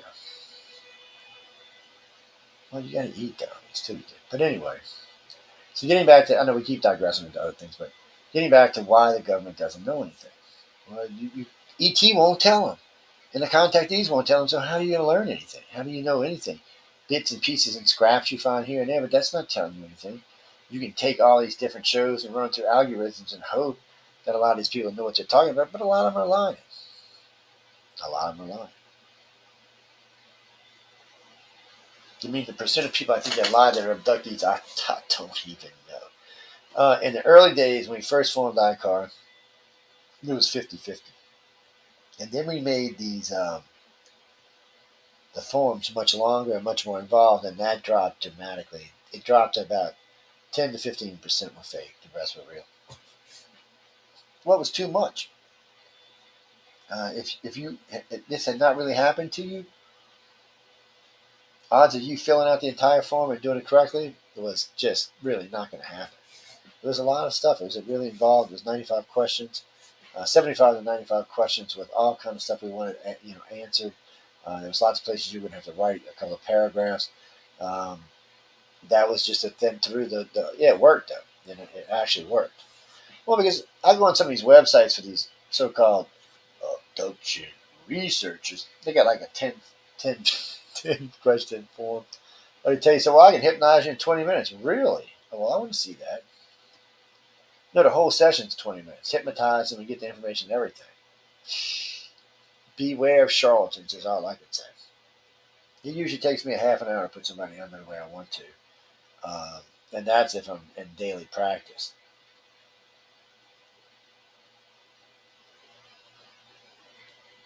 I don't know. But they want to know the truth. The government's like us. They want the truth. They want to know what the hell's going on. It's not just the truth they're after. They're after the technology. And they're not the only ones. There are several billionaires in aerospace or millionaires in aerospace that also want the truth. And they're also looking for the truth. Because they're thinking that, well, look at who was it? Who was it that gave money to MUFON? Bigelow, right? Wasn't it Bigelow Aerospace that gave money to MUFON? So what they're looking for is technology. Remember, Bigelow owned the Skinwalker Ranch. So they're hoping that they can get technology out of this. Let me give this stuff to these people, and maybe they'll go out and find me some research, and we'll stumble across some advanced extraterrestrial technology. Or maybe an ET itself. Maybe that's what we'll do. We'll run across one, and we can get this technology. Well, I remember talking to James Cameron about this, who was director at the time. And all I can say is he was thoroughly disappointed by the people at MUFON. That archive's still available too, by the way. But mainly because they were doing stuff like expensive plane flights, expensive equipment on Bigelow's dime, and weren't producing anything. Oh, let's fly first class. Let's buy expensive cameras, expensive this, expensive that. Well, that's not what the man was after. He was after the truth. And if they would have pursued the truth and not pursued his money, they might still have someone giving them money today. But that's not what it was. I mean, they were after other. They just know what they were after. One, MUFON's not really an abduction organization. They're a lights in the sky organization. I know they got their star team, which is a joke. I've talked to several members of the star team, different ones over parts of different years that move around. It's just they don't really understand abduction criteria. They don't really understand what it is they should be looking for in abduction research. They're jimmy jabber, jumped around, they just, and I'm not hating on them, it's just, you really have to have a certain type of leadership, and you have to look at things like I do. You can't go into something assuming that, okay, it's an alien contact or this person's not lying. You have to go in with everything is suspect and prove that it's not, and then take that information and use it. That's how we got to the blood type study. That's how we got to the gray reptilian human studies. That's why we do this stuff, and no one else in the field does. No one does what ICAR does. Never has. And matter of fact, you will see a lot of them are carbon copies of what we do now. That's the only way you get into the truth. And that's, in the end, that's what this is all about. Finding the truth, finding the puzzle pieces. Finding out exactly what we can expect. Or are they here just to watch the great calamity that's going to kill us all one day? When God tosses us all in the fiery pit of hell and wraps it up and throws it away? Is that what they're waiting to see? What do they believe in God? Well, I can't speak for them, but I would assume they don't believe in our God. Or what we consider God, might be a better way of saying it. I guess for them, since they're friends with the light beings, the Greys are, I mean, that's like as close as you get to being a god without actually being a god. I mean, they have all the godlike abilities, so they can create, destroy, move through space and time, all with thought. So, as far as our standards go, they would be gods. Yes, I mean, what we label as gods, they would be one. But in reality, I guess they would be like Q on Star Trek. Actually, they'd be more advanced than Q on Star Trek, but still. But even then, they're not that interested in this planet at this point. People always say, "Oh, I've had great contact with the light beings." Really, they're a plasma-based being that even the Greys and reptilians in them keep at least a couple of feet distance from, just because of the amount of energy they give off. Can you imagine them getting inside of it? They would burn you out like a circus. Now, maybe they could do like the Vorlons and take a little piece of itself and shove it in you and let it stay with you. But other than that, I don't. There could be no full merger. It's like when people tell me that they've merged with this type of alien or cosmic consciousness. They're such bullshit, people. Why would they even let you on their consciousness level? Really? When you say stuff like that, do you think you're on the same?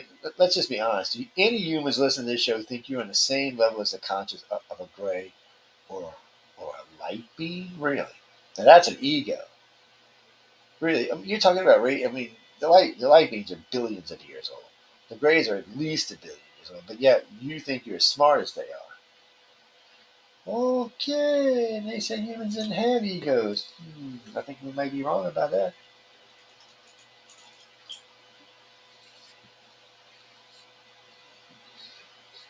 Well, that's the point.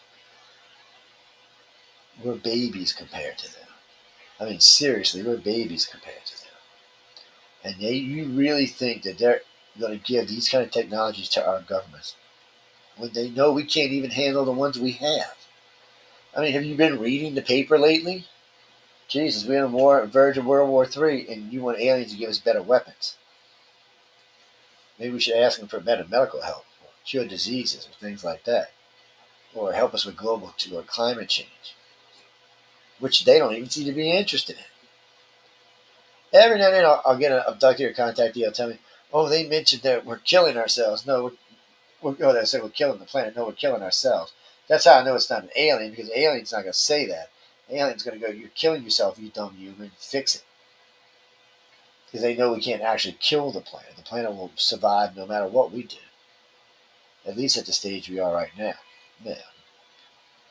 We could nuke the whole planet in 10,000 years. It'd be a nice, pristine planet. You know, with all kind of new creatures roaming around. Would we still be here? Maybe, maybe not.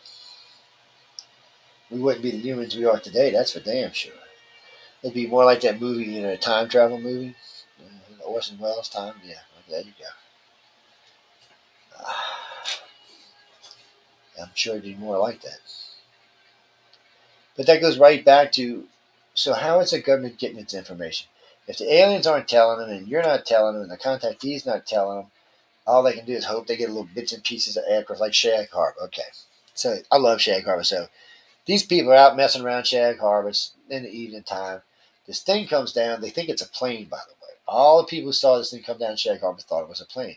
They reported it to the local authorities as a plane coming down. So all kind of people got in boats and got out there, and they were seeing this weird yellow foam and it's glowing underneath the water. And they were out there in boats, but they weren't finding anybody or any pieces or anything.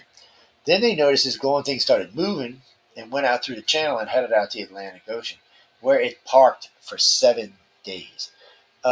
There's lots of stories about this, but we did personally interview 3 divers who saw it, who were present at it while it was being there. So the government thought they had this thing. They had surrounded it with ships. They had said they did an unscheduled maneuver off the coast of Canada, and they were had divers going down. They had subs present. And I think they said it was like on the 5th or 6th day, another saucer showed up from underwater. Came by and put this blue light all over it. Things started up and it took off, and they just left them. Everybody just sitting there, just psh, they were both gone.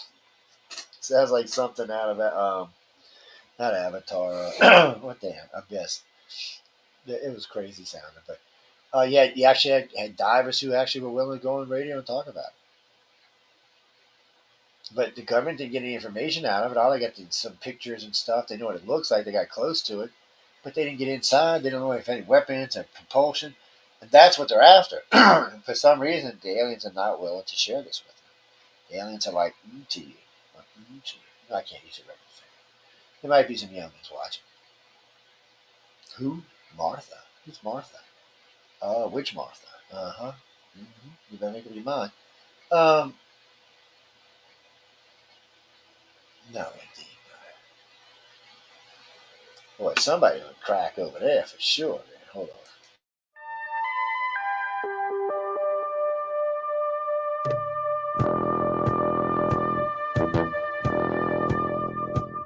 Tune in to UFO Undercover, Wednesdays at 8 p.m. Eastern, with your host, Joe Montaldo, right here on the Paranormal Radio Network.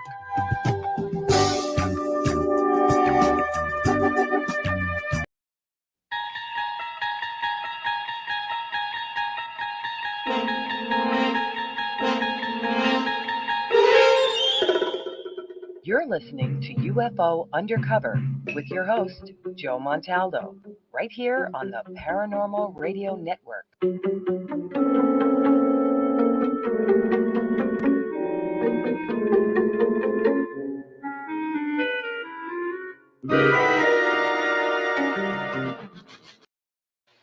Welcome back, everybody. That was quick and painless. Look at that. Getting everybody used to those breaks coming back. I hope y'all enjoyed those promos. Damn thing's as old as I am. So, what does the Pentagon know? Not much. What does the White House know? Not much. What presidents knew? So, let's go backwards. Well, Biden don't know. Trump wanted to know. Obama didn't know. Baby Bush may be known because his daddy was the head of the CIA, vice president for 8 years and president for 4 years. So he probably knew. Reagan definitely knew because Reagan's the one who kept going around giving speeches. So if Reagan knew, Bush knew. So baby Bush may have known. It might have been why they went back to Iraq. Because there was a bunch of rumors going around in the first time we went to Iraq that we were looking for something. So they're saying that's why Bush went back, and so we could find it. Well, we all went back because of 9/11. That's why we went back. But first time we went was because of Kuwait. Second time we went was because of Iraq. Because of the Twin Towers, but still. You know, I was talking with a friend of mine the other night about 9/11. I'm going to do a refresher show on this in a couple of weeks. I'm going to bring up some of the new research, some of the new witnesses, some of the new theories and some of the new experts on what happened on 9/11. Yes, that's just to aggravate my friend. That's all. Y'all just gonna have to listen. No, I'm just teasing. But no. I mean, about the show. No, I'm gonna do one for real. It's just time for one. It has to be brought up to speed. So here's the Pentagon thinking, what the hell? I need information. So maybe the Congress can get it. So they're like, okay, let's release some of all this military stuff we found. I mean, I've been talking to pilots for decades, man. I mean, pilots see them all the time. When I was on a Nimitz, they see them all the time. It's not unusual for not just fighter pilots, for commercial pilots. They just don't talk about them because they don't want to lose their job. But they're seen fairly regular. I mean, there's been videos taken in airplanes before. So I mean, it's not that they're not being seen. But the problem for me has always been the same thing. Who is seeing them? Okay, I never understood why there'll be X amount of people in somewhere, but only like 10% or 15% will see them. It's always bothered me. When I was younger, it used to really drive me crazy. And I figured out I don't really think you can see them unless you've already been touched, meaning that you've been taken. I think really only contactees see them. That's probably one of the reasons it's so hard to get them out there, because it's such a small percentage of the population that are seeing them. Because I mean, you have the Phoenix Lights. Phoenix is a big city, but still only X amount of people see them. Just a few hundred, few thousand people seeing them in a city with the size of 2 million. Why is that? Mexico City, you had one hover in Mexico City for a full 24 hours. Over 1 million reports in a city with 22 million people in it. The mayor saw it, the police chief saw it, a bunch of priests seen it. But still, why the other 21 million people? New York City, the ambassador, the people in the streets saw this lady being taken out the window, but and then seen the ship just float across New York sky and no one else saw it. Why? I mean, what's going on here? Why are only X amount of people seeing these things? I would bet you it's because they've been taken. I don't know if you can see it if you haven't been taken. Or if you haven't been touched by a craft. I don't know, because it doesn't seem, I mean, if they're flying all over our skies and there's more cameras today than there's ever been in the history of the world. I mean, everybody's got a cell phone. At least 4 billion to 5 billion of us have got cell phones, of which all of us 5 billion active cameras. And we're not getting any more pictures than we did in the 70s, 80s, and 90s. Somebody out there, we're getting way more. No, actually we're not. We're actually still getting less. 50s and 60s were probably some of the insane amount of video that came out, or I should say, insane amount of pictures came out. Billy Myers. I kind of forgot about Billy Myers. It's been a long time since I talked about Billy Myers. If y'all know who Billy Myers is an alleged contactee who has got great photos of UFOs, some of which I'm pretty sure are real. Some of which, though, I'm thinking may be fake. No, I just think he waned, and so he faked stuff. Sometimes you finally just do that. They not that they're trying to lie. It's just people lose interest, and so they fake stuff that makes people get interested in it. And sometimes they get busted. Somebody told me one time he's only got one arm. What's I got to do with it? You can draw with your other arm. You can take pictures with your other arm. I mean, the problem for him is there was definitely some good stuff and there was definitely some fake stuff. And there's no doubt about it. And Michael Horn and I debated this many, many times, but in the end, he lied and he got busted. And I don't know what it's going to do for his, well, he's an old man now, so I don't even know what's going on with him anymore. But he had a lot of messages, a lot of stuff. Well, he said he was all kind of people too, so go read him on. Yeah, it's a fun read. At the very least, it's a fun read. Oh yeah, I think he thought he was Gandhi and a few other people. Oh yeah. Well, something else you can do when you get involved with abductees and contactees, they have a tendency to make it about them when it's not. It's about the alien contact. And what happens there is generally when it's everything that comes out is me. It's usually not real. It's usually fake. Not always, but usually. People have a need to hoax. It's not that they have a need to hoax. They have a need. They need that attention. They need that. Oh, let me touch you. I love you. I need that admiration. Sorry, admiration.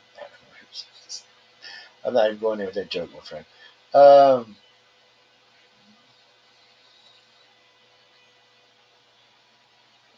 don't know. But I know that. What do you mean, Jimmy Carter? No, the Peanut Boy. Did Jimmy Carter? No, Jimmy Carter saw something, and he asked when he got in. But he was like Clinton. They never told him. For some reason, they don't like telling Democrats about it. I don't understand that, but they don't like telling Democrats about it. At least not in recent times, because none of them are known. You mean Kennedy? I don't think they even tell first term anybody. It's not even Republicans. And I don't think Kennedy knew. Dwight Eisenhower probably knew. So that might be the first Democrat you can get to. But really, after that, it's pretty much been Republicans. Reagan and George and Big W knew for sure. Some people thought Nixon knew. Other than that, I don't think anybody else knew. If Baby Bush knew, it was only because his daddy felt sorry for him, or his daddy still had him looking for something. Yeah, so who knows for sure.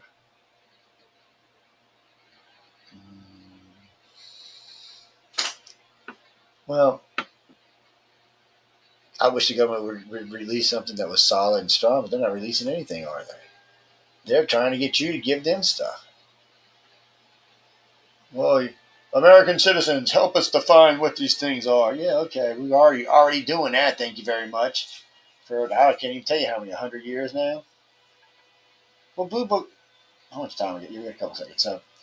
So it was. I think it was Signs. It was Signs, Grudge, and Blue Book, or Grudge, Sign, and Blue Book. I get them confused, but there was 3 different ones the government actually did. 3 different UFO programs: Signs, Grudge, and Blue Book. By the way, there were 800 cases in Blue Book that were totally unexplained, and the person who wrote in there said that, who was it, Heinrich, was it? Anyway, one I met actually wrote in there saying that the original explanation was probably the plausible explanation, meaning that it was probably an extraterrestrial craft. So we've been telling our government for a long time at ET, it's not just that. You go back to the Wild West days, they've actually got people who are looking into it for our government. And I'm pretty sure if you go back to the 1500s and all, you'll see lots of artwork with aliens, extraterrestrial craft in the skies. And remember, people, anything over 200 years ago that's in the sky is of most interest. If it's not a bird, it's nothing else, because they didn't have anything else that flew more earlier than that. I think what was it, about 200 years ago that hot air balloon started flying. So anything before that is most interesting. And there was a lot of things flying around the sky. You see lots of artwork. I think there's over 500 pictures they've discovered with religious pictures, by the way, with things flying in the sky, like crafts. You'll see these round things, or these orb-looking things, or these saucer-looking things with something sitting inside of it, usually a person of some sort. So they've been around for a long time. But I know we got to get out of here, guys, because we got to wrap up. Jimmy Lee. Oh, yeah, Jimmy Lee. Oh, hey, man, how you been? Yeah, you from Chicago. I remember. Just took a moment for it to register in my head. You know, walking down Main Street. You know, Jaime Maussan's got a lot of stuff. And I don't want to say everything's got stuff. He's got a lot of hoax stuff. I'm not going to lie, but there's some stuff that I think is real. I think every once in a while they get lucky down there, because the aliens move more freely in South America than they do up here. One, they ain't got all them cameras all over the place, and the citizens have a different attitude towards it than we do. And remember, Americans carry guns. A lot of us carry guns, including myself. So it just may be safer. I don't know, but there does seem to be a lot of photos and videos that come out of down there, and some of them, from what I know, the description of a real grave is that description. And since no one's actually made it completely public yet, it's interesting to me. So yeah, check him out. I'm not, he's got some good stuff. Dr. Stephen Greer. You know what? Make your own decisions. Make a decision and come see me. And if it's a wrong decision, I'll let you know. How's that? I think he's done some good stuff, and I think he's done some questionable stuff. Yes. That's just my honest opinion. Who? Don't know who that is. Bruce, you mean Bruce McAfee? Yeah, Bruce is fine. You can trust anything he tells you. Some of the female ufologists are good, and some of them are not. Yes. Some are just in about the money. But you should be able to figure that out on your own. Again, if you get in the bind and can't figure it out, you can always write me at iCarTalks.net. Stephen Bassett, I love Stephen Bassett. Um, Stephen helped me out in the field in the early days. I really do. Stephen has always been a great guy.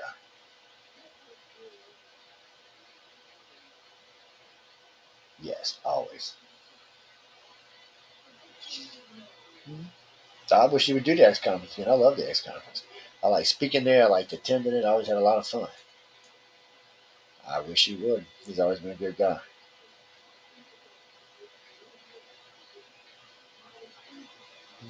Oh, you're talking about the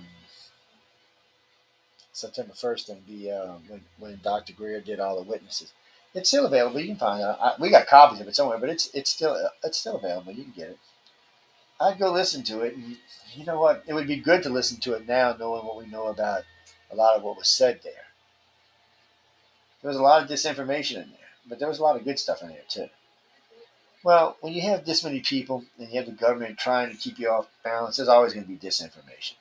You can't really get past that. I mean, that's just part of the course. But I know, guys, we got to go. Coming up next is the Outer Realm with the Fabulosis. Yes, the Fabulosis, Michelle DeRoche and Emilia Passano. Yes, that's two of my favorite people. Yes, I'm waiting for Halloween. I want to see what Michelle dresses up like. Herself. You're right, too. She's great. Don't forget, if you want one of those 5 books or the 6 books, there's going to be 6. It's Amelia. It's Amelia. It's Emily Goodwin. I don't know. I flipped the two girls' names back for the time. Emily Goodwin. I want to know, you know what? Maybe we should do who she's married to and who she works for.